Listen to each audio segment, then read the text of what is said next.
All right, everybody, I'm back. Everybody's been talking and asking about the engine combination in this car. What's been done? What have you used? So today I'm going to talk about the Franken-Kutas 440 engine with the blower. All right, first off, this is the part that people have a hard time understanding what I've done. This bottom end, from the heads down, are a stock camper engine, meaning cast pistons and cast crank. You heard me correctly, cast crank. And I have never had the heads off this engine. This is factory from 1978. Went in the book, found that it had 8.2 compression ratio. And I was like, that would be a perfect blower motor. Well, when you get talking to people, everybody says, well, you can't just stick a 671 blower on top of a factory non-performance engine. And terminology of performance would be like, say, steel rods, forged pistons, and a forged crankshaft, and really good heads. Well, they're right if you're going to build something that just outright just run its butt off. But this is a cruiser machine. Now, do not mistake. If I throw down the throttle, it will get with you. But the key to it is, how long will it last? How will it stay together? Because the internals they're not what we would call heavy duty or performance. This is just stock stuff.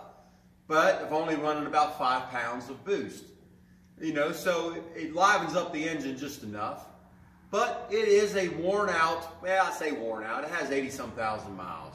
But I only did it to prove a point. Everybody says that you cannot do this, or you shouldn't do this. Of course you can if you got some common sense and you don't run the crap out of your car, and I don't do that. I do play with it, however. However, I have laid some black marks. I have done some burnouts, but I'm not at the racetrack.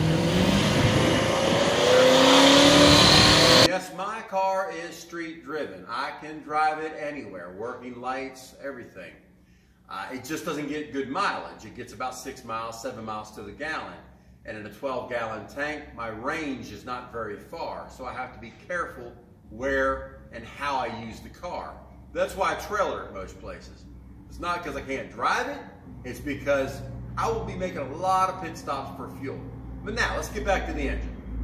The engine's of a 78 model, come out of a motorhome. And it was actually put in a truck that I'd bought, and I drove it. It was so underpowered, it was pathetic. So I put it to the side, put a diesel in the truck, and I was looking for something to use the engine on. So I figured when I built this car, we will experiment with my theory with the blower. Now, the camshaft is a custom grind from Comp. I called them up, told them what I wanted to do, told them how I wanted it to react, and what size blower I'm using. And they ground it so it has a good sound and it makes power. Now, I had a Crowler cam in this thing. It was more of a stock cam, or a shelf cam, let me say it that way, that they produced for a 671 blower and a 440 application.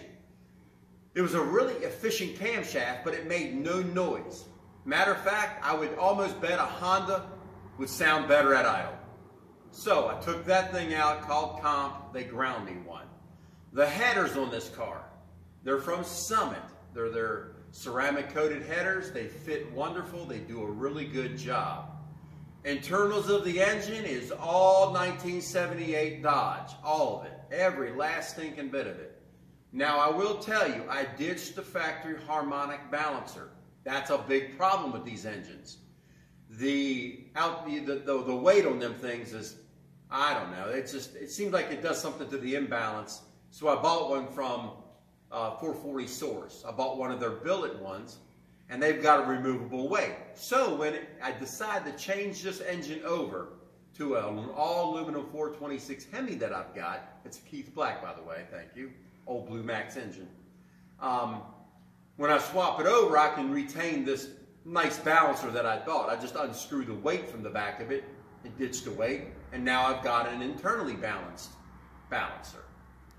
The water pump housings, 440 Source. It's aluminum, it's a good one. It's one of their passenger side inlet pump housings. You know, they got the driver's side and then they've got the passenger side. This is one of the passenger side ones. And it works really well. Got a high flow, high volume water pump on it as well. Now keep in mind, I've never had the head gaskets off. And I will say they're starting to dribble a little water. They are. They're starting to lift because of the pressure from the blower. Now what sits on top of the blower is a Holley sniper kit. It's the Super Sniper, designed for forced induction. It's a really nice kit. I had carburetors, I had 2 Elderbrocs. They work good, but when you're sitting still, they start building up a little bit of heat. They start getting erratic. Didn't like them, so I ditched those. The distributor is 440 source also. Pretty nice, non-vacuum advanced, all centrifugal advanced distributor. Works well with the MSD box. I tell you, it's good stuff. The lower intake is BDS. The blower snout right here is BDS. I had to get one that's further out. Even their idler is BDS. All is BDS. And the supercharger itself is a WEN 671. And let's see, some billet pulleys from 440 source. I've got a crankcase excavation system that just welds into my headers. I didn't do it on headers because they're ceramic coated. I did it at the collectors. So custom linkage from RBS. You know, just pretty much the run-of-the-mill stuff. But the engine, I'm talking about stock lifters, stock rocker arms. That's all stock from 1978. So for everybody who says you cannot do that, you can. But let's be clear. You have to have common sense. You're not going to put it on an engine like this at 80,000 miles and go to the drag strip every weekend. You will blow that engine apart within a few, I would give it a month. You run it hard, you keep doing it, you'll have detonation problems, you'll have other kinds, you'll have problems. And then you'll have a hole in a window in the side of your block. I'm not that guy, so I'm just trying to be smart about it. But this is part 1 of talking about the Frank Acuda and the engine. I'm going to do another segment on the engine I'm getting ready to put in, which is a 426 Keith Black all aluminum engine, which is an old Blue Max engine. But until the next time, just an honest man trying to run an honest business. Thanks for watching.